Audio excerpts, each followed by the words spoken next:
It is July 7th, and we still don't have a resolution to the Dennis Schröder sign-in trade with the Sacramento Kings. In today's episode, I'll tell you guys why this probably isn't even worth it for the Detroit Pistons. I'll tell you guys what I mean. Today's episode, Locked on Pistons Podcast. Let's go.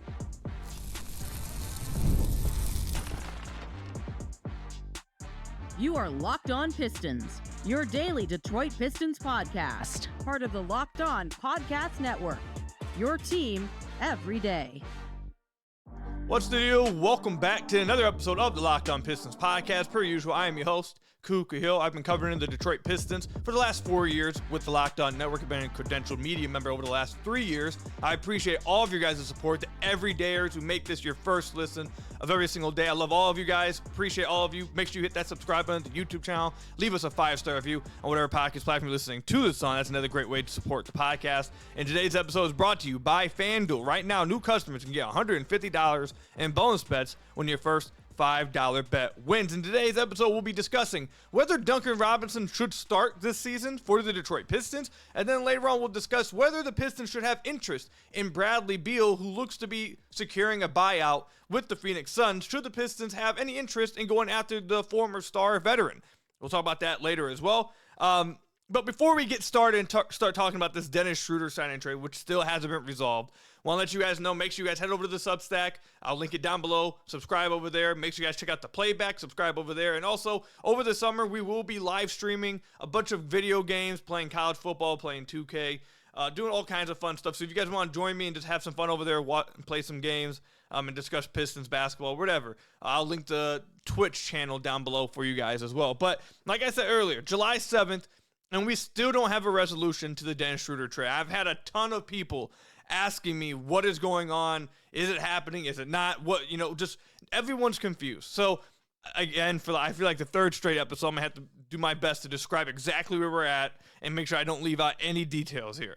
So a lot of the confusion is coming from some mixed reporting that has happened over the last few days. We've had some quote unquote reporters tweet out that, oh, it's done, and then they delete it. Or, hey, it's not happening, and then they delete it.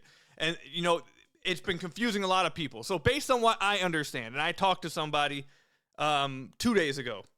I talked to someone actually July 7th, so last morning. So it's technically it's only been a day, but by the time you guys listen to it, it might be 2 days. Whatever. The morning of July 6th, I talked with someone, and all I was told was talks are ongoing. That's all I got. Talks are ongoing. So the Pistons, as of July 6th, that's when you could make things official. So that's when the Pistons could have made this official, when the Kings could have made the signing official. The Kings could have went out on July 6th at 12:01 p.m. and said, we're signing Dennis Schröder outright. We don't want to do a sign and trade anymore. We're just going to sign him outright.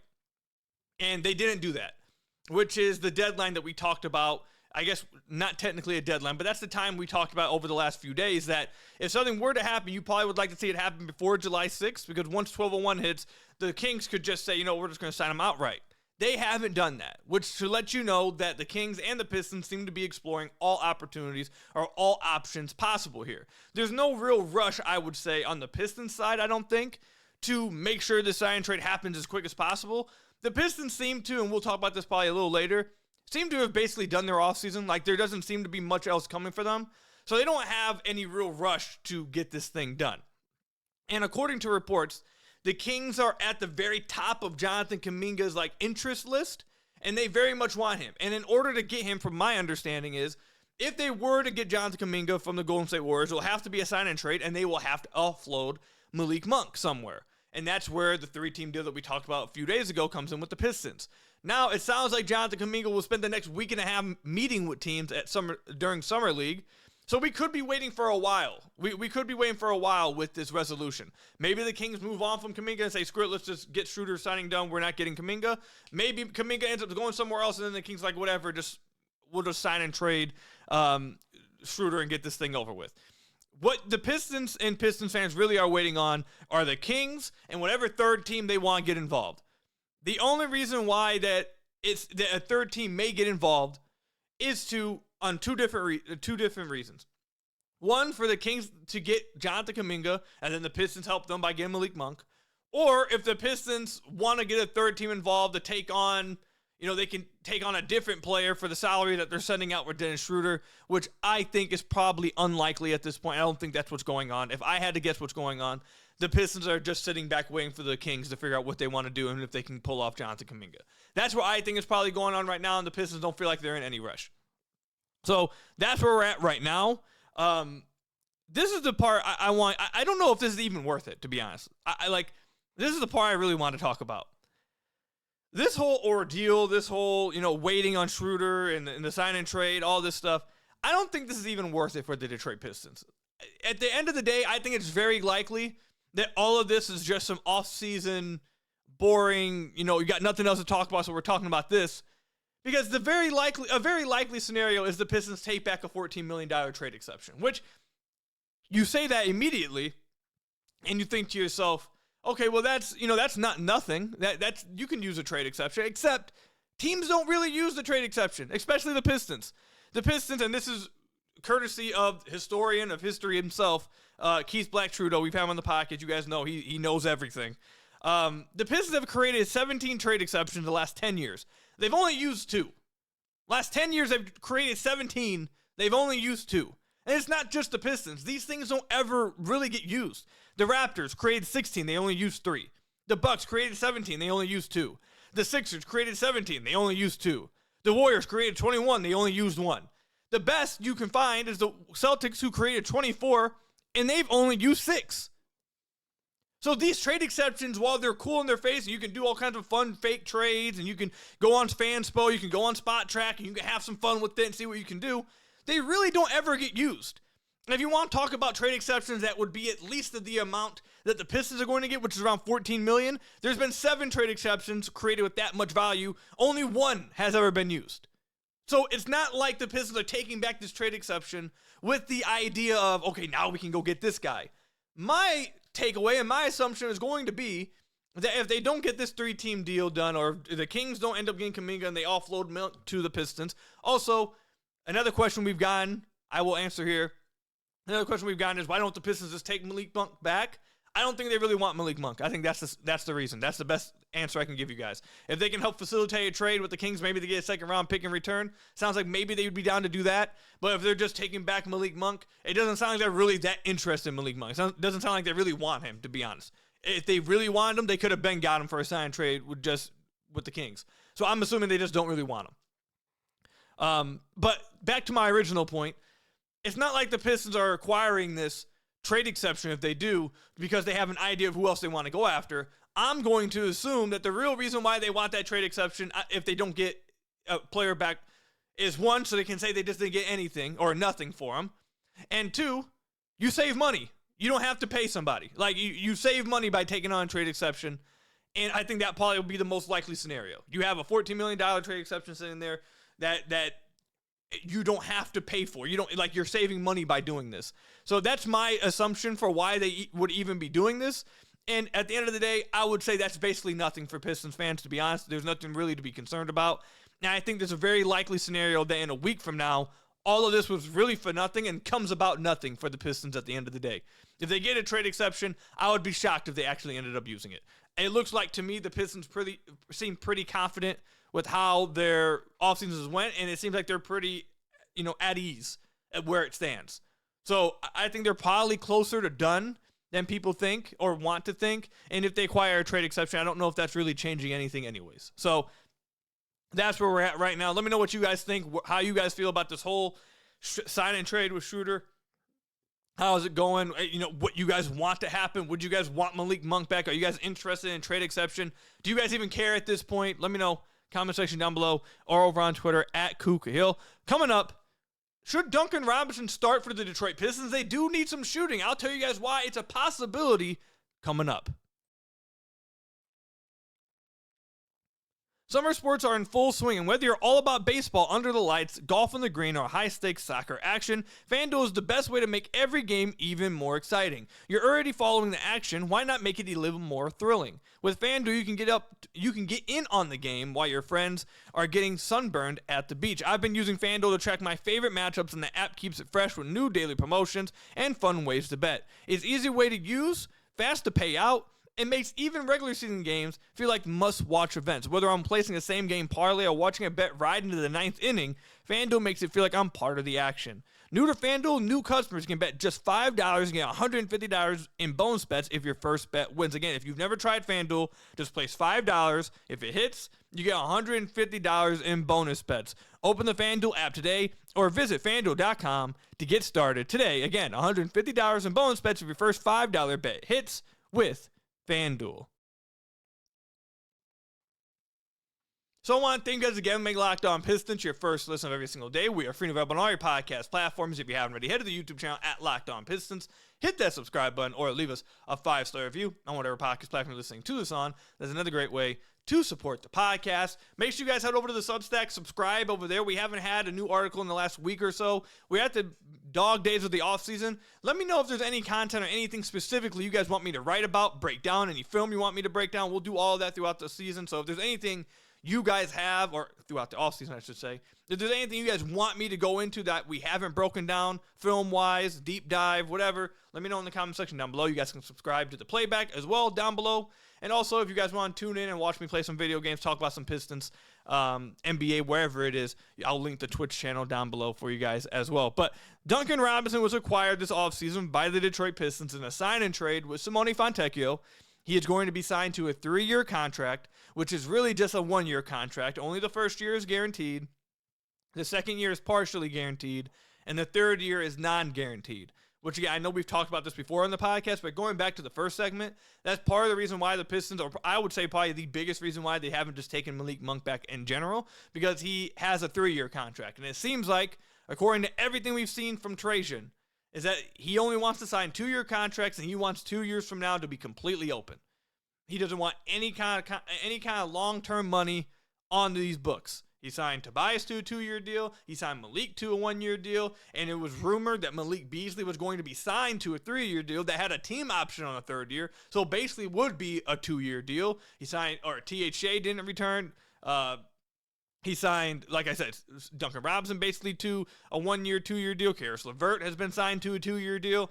He doesn't want to hand out any kind of long-term money. And maybe that's because they're planning for a big move in 2 years. Or maybe it's really just because they're planning for a SARS extension in 2 years. Could be that. Like, it could be one of those things. We'll see what it is. But that's where the Pistons, it seems like their heads are at. But back to Duncan Robinson. He's on basically a 1-year deal, partially guaranteed for the second year. So, with that said, should the Detroit Pistons start Duncan Robinson this year? And if they were to start Duncan Robinson, the starting lineup probably would look like Cade, Ausar, Duncan, Tobias, and Duren. Should they start Duncan Robinson? I think there's an argument for both sides. I'll start with the most likely option is no, he does not start. And why would he not start? Because the Pistons do need the movement shooting. They do need that kind of gravity. They had it with THA. They have, whatever you think about THA, they had the movement shooting and threat and gravity of him as a shooter, his quick shooting, his quick shooting isn't the right word. Quick release, his confidence to just let it fly whenever he touches it. That has a level of gravity for an offense. And without him now in the starting lineup, they're not going to have that really. So there's an argument to be made for Duncan to start. We'll make it later. But the most likely scenario is no, he does not start. Jaden Ivey will start, and it will be Cade, Ivey, Ausar, Tobias, and Duren. Why is that the case? Because they haven't gotten any minutes with those guys. They legit have gotten barely any minutes with Cade, Ausar, Ivey, and Duren. And if you want to throw Tobias, and I know he's not part of the young core, but that's like the starting lineup, they haven't gotten any minutes with those guys. And they have to figure out, if they're not going to make any big moves, if they're not going to make any risque moves this offseason, they need to find out, can Cade, Ivey, Ausar, and Duren play together and thrive? And again, the Pistons are now at a point in they're not in a rebuild no more. They are now in a, like a team building phase, whatever the next stage of a rebuild is, team construction, whatever you want to call it. That's where they're at right now. The Pistons are at a stage where just sustaining together is not good enough. They need to find out, can Cade, Ausar, Ivey, and Duren thrive together? Are their best minutes with those guys on the floor? Are their best minutes when they have their young core on the floor together? Or do their best minutes come when one of them's taken off for somebody else? And right now, they just don't have the sample size to make that decision, which is probably the most likely scenario the Pistons aren't going to make, or the most likely reason why the Pistons won't make any kind of big move, because they just don't have the sample size to know whether they actually work or not. So they have to find that out. If Cade, Ivey, Ausar, and Duren thrive and make each other better, and the Pistons' best lineup is when those guys are on the floor, then you know you have your young core of the future. You can feel confident about signing Ivey to a longer-term deal. You can feel confident about signing Jalen Duren to a longer-term deal. And you can feel confident about you building this all from within. But they need that sample to find out. So I'm going to go ahead and say that I do not think that Duncan Robinson will start. Don't think so. Think it's more important at this point with the way the Pistons have attacked the offseason. If the Pistons attack the offseason from the, we got to take the next step, we're planning on taking this next step this season, that's what this is about, then maybe I'd feel a little different. But the way in which the Pistons have attacked this offseason really just screams we want more data about our young guys. We just want to let our young guys grow, and whatever happens, happens. We don't care if we made the playoffs this past year. We don't care if we won 2 playoff games. Our goal really isn't to make it to the second round or try to make a big push in the playoffs. Our motivation this offseason and this upcoming season is to continue to get data on our young guys, and wherever that takes us, that takes us. That's what Trajan's words and actions suggest. So with that being the case, it doesn't make much sense to me to start Duncan Robinson. Start Ivey, Ausar, Duren, and Cade together, play them for 30-plus games, and figure out, do these guys work? Do they thrive together? Is this the best version of the Detroit Pistons when those 4 guys are on the floor? If so, you have a good data for the future. If not, a move probably is coming at the trade deadline. But here, now I'll give the argument for why you would start Duncan Robinson. The reason to start Duncan Robinson is Cade needs that movement shooter. Cade needs that shooter on the floor that can really make teams pay when they help hard at the nail, which we talked about this at last season, but if you don't know what that means, and Malik Beasley talked about this, I believe, after game 3 of the regular season, he had to have this talk with Cade, and you saw it develop throughout the season. When I say helping hard at the nail, it's for example, let's say Cade is running a high pick and or a pick and roll at the left wing, and he's flowing to his right, and he's about to drive down the middle of the paint. The defender guarding the opposite wing, instead of being hugged up on that shooter, he is instead helping all the way into the paint, helping all the way into the high post area, digging down and trying to take away Cade's drive, and really leaving that wing shooter open. Teams have done that a ton to Cade over the last few years because they just haven't really respected the shooter that be left on the wing. When it was THJ, when it was Malik, they were making them pay, and you started to see those driving lanes open up because teams weren't just so willing to leave a guy who hit 300 threes wide open to help that hard off of him. Now, without THJ, without Malik Beasley on the floor, you'd assume that Cade would need someone like that provides that type of gravity, so teams are not back to digging and helping that hard on the nail on every single one of his drives. Now, the counter to that is Malik Beasley didn't start. He just played a lot of minutes. So can Duncan come off the bench and play a lot of minutes and play the role of Malik? 100%. 100%. But then the other argument would be, will Ivey demand the type of attention that THJ does? Because while Ivey shot, I know that this will be the quickest thing people say, Ivey shot a higher percentage than THJ in his 30 games. He's a better shooter than THJ. THJ took tougher shots. THJ had a lot quicker of a trigger, and teams simply are more. Maybe this changes this year. It could happen, but teams are simply more afraid of THJ letting it fly from deep because of his long time. The respect they've had of THJ for such a long time. As a shooter, teams are not as willing to just help off of him, whereas they're more willing to help off of an Ivey, obviously help off of an Ausar, whatever, a Ron Holland. Now, if Ivey shoots as well as he did this past year, he'll make them pay. He'll make them pay if he shoots as well as he did this past season from beyond the arc, and that will be great.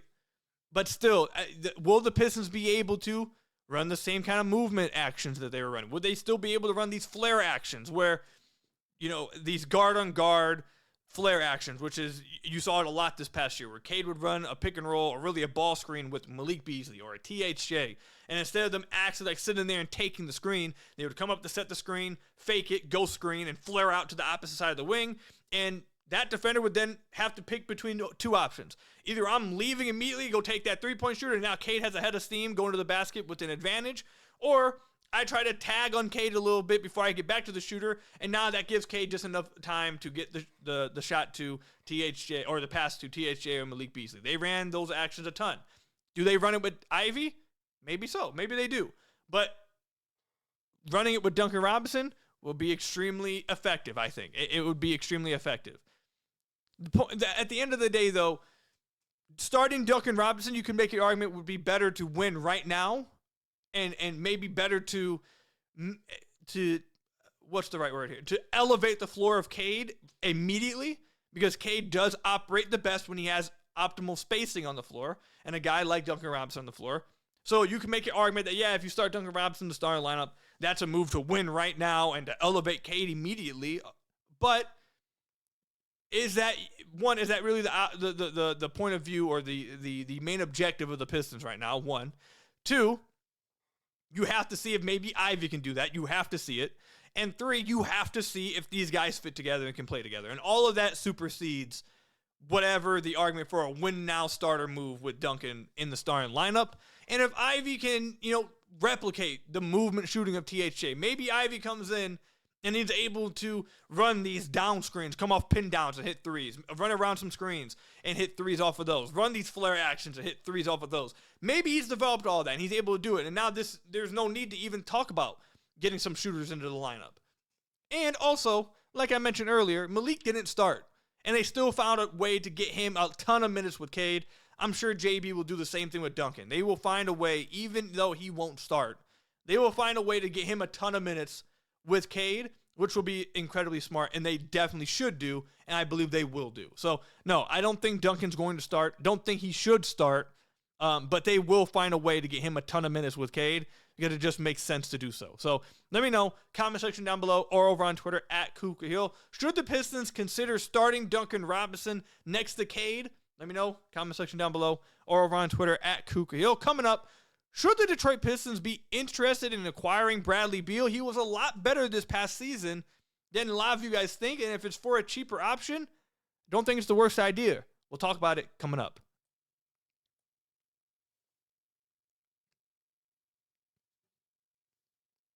So I want to thank you guys again for making Locked On Pistons your first listen of every single day. We're free and available on all your podcast platforms. If you haven't already, head to the YouTube channel @Locked On Pistons. Hit that subscribe button or leave us a 5-star review on whatever podcast platform you're listening to this on. That's another great way to support the podcast. Substack, Twitch, Playback, all on the link, or on the, not the link. I'll link them all down below in the description. Check it out if you guys want to come over and hang out with me over on the Twitch or on the Playback, or check out some more of the film breakdowns and deep analysis that we have over on the Substack. All right, so Bradley Beal, it sounds like, is going to be signing, or not signing, but coming to an agreement on a buyout with the Phoenix Suns, which, let me just say this. The buyouts that are going on with, like, Dame and now Bradley Beal, these teams are really going to regret it in 5 years. I know Matt Ishbia has kind of made it clear that he just doesn't care about anything past the immediate season. Matt Ishbia strikes me as the guy that just doesn't think about the next day, only thinks about today, doesn't care about tomorrow. You only live once, live it to the fullest, like that kind of thing. But wave and stretching Bradley Beal for 5 years, I mean, that sounds insane to me. And then even the Bucks, wave and stretching Dame, you're going to have that, what is it, $22.5 million dead cap hit for the next 3 years? Like, I don't know. Like, I don't know about that. Like, maybe just, and this isn't Locked On Bucks, not Locked On Suns, so I won't dive into it. But I think it's pretty crazy what these teams are doing. But it sounds like Bradley Beal will come to a buyout agreement with the Suns. So now a lot of people are asking, should the Pistons be interested in Bradley Beal? Well, right off the top, Bradley Beal's not coming to the Pistons. He's going to go to LA. He's going to go to one of these contending teams. He's not going to spend age 31, 32 season with the Detroit Pistons. It's not going to happen. He's going to go somewhere that he can win. He's going to go somewhere where he's playing important basketball deep into June. Or at least believes he will be playing deep or important basketball deep into June. So I don't think he's going to even consider the Pistons. Should the Pistons consider him, though? I think they should. I think he would be a really good pickup. Bradley Beal has suffered from what a lot of athletes suffer from, which I really don't like. I've ranted about this before, but I really dislike this, that how this happens to athletes, but I get it, is that when a good player gets overpaid, everyone then acts like said player is bad because he's not worth the contract. So was Bradley Beal worth the $60 million he was getting paid? Absolutely not. Was he worth having a no trade clause on his contract? Washington, what are you doing? Like, that much money and a no trade clause to Bradley? Like, what are you doing? Was he worth that? No, he's not worth that. Is Bradley Beal bad? He's not. He is still a good player. And because of the contract, because of how that was weighing down the Phoenix Suns, because he wasn't worth that contract for the Phoenix Suns, and therefore he became enemy number one, which is understandable. And now they can't upgrade the rest of the team because he's worth that much and he's not holding up that much of the money of the bargain. He became enemy number one this past season, and a lot of the discussions around him is that he just wasn't a good basketball player. Bradley Beal is still a really good basketball player. This past year, 17 points per game, 50% from the field, 39% from deep. He shot 56% on twos and had a very efficient season, 59.8 true shooting percentage. He still is a very good shot creator. He is still a very good shot maker. He is still a very good secondary scorer, someone you can trust to go get a bucket. He is a very efficient scorer. He's able to do those things. He's still able to do that. And he was doing that as a third option, maybe even worse than a third option because he started to come off the bench at one point. But he was doing that next to Devin Booker and Katie. It wasn't like he was the lead option or anything. And he still remained very efficient. He was able to scale down and be very efficient in that role. The one thing the Pistons need, I think, and I don't think they're going to try to acquire this. I think they might be done. But the one thing I believe this team needs, or I guess one of two things, they still need a four, but they need a legit shot creator. I've said this over and over. The Pistons are one of the worst isolation teams in the NBA. They don't really have a guy you just give the ball to and say, go get us a bucket, destroy this mismatch. Cade is the best option with that, and that's not really Cade's game. Cade likes to run pick and rolls. Cade likes to get down to the post, and I guess that you can call that an ISO post, so I get that. But he's not really that type of player where you're giving him the ball at the top of the key and say, go get a bucket. That's not really how he likes to play, and that's fine. He doesn't need to play, and like you'd like him to get a little better with that, but that's just not really how Cade likes to play. They don't have anyone that really does that on this team. They need someone who can just go get a bucket and is a good shot creator. Bradley Beal can do that. And if you were able to get Bradley Beal for the MLE, for less than the MLE, he would be a bargain of a deal. If he's worth $60 million, you stay the hell away from him. He's not that good. You don't want anything to do with him at that point. But if he's worth the MLE or less, he is still a very good player. He is still a really good player in the NBA. He is a very efficient scorer, and I think he would address one of the Pistons' biggest needs that they have, which is someone who can go out and get a bucket. So the Pistons should have interest in him. They should make a call to his agent and be like, hey, how does he feel about Detroit? They'll probably say, nah, we're good, and that's fine. But Bradley Beal is still a good player, especially if you get him on a cheaper deal, which is what's going to happen now in the buyout market. And I think he would really help the Pistons. So if there was any world when he would entertain coming to the Pistons, I definitely would be interested. But I don't think that's going to happen. I don't think it's even worth talking about. That's why I put it in the third segment. It wasn't worth talking about more than 5-6 minutes. But it's a cool, interesting idea because I do think he actually would solve things. And if he had any interest in coming to the Pistons, I think it would be a good move by them. But that's the other reason why I really like Malik Monk for this team. They just need somebody that can just go get a bucket and can score. Like, that's what they need. Not a guy that scores off just pick and rolls. Not a guy that just scores off of off-ball gravity. They need a guy that you can put the ball in their hands and say, hey, you got a mismatch. We need you to go score this. And that's why I like Malik Monk, and that's why I would like Bradley Beal on a good contract. So, but that's probably not going to happen. Let me know. Comment section down below or over on Twitter at Ku Khahil. Would you guys like Bradley Beal on the Detroit Pistons? Do you guys think it's a good fit? Do you think he would even entertain it? Let me know. Comment section down below or over on Twitter at Ku Khahil. That's all I've got for you guys today. Thank you guys for making Locked On Pistons your first listen of every single day. Free and available on all your podcast platforms. Hit that subscribe on the YouTube channel. Leave us a 5-star review, whatever podcast platform you're listening to us on. And until next time, I'll see you guys later. Stay safe out there. Until next time, peace out.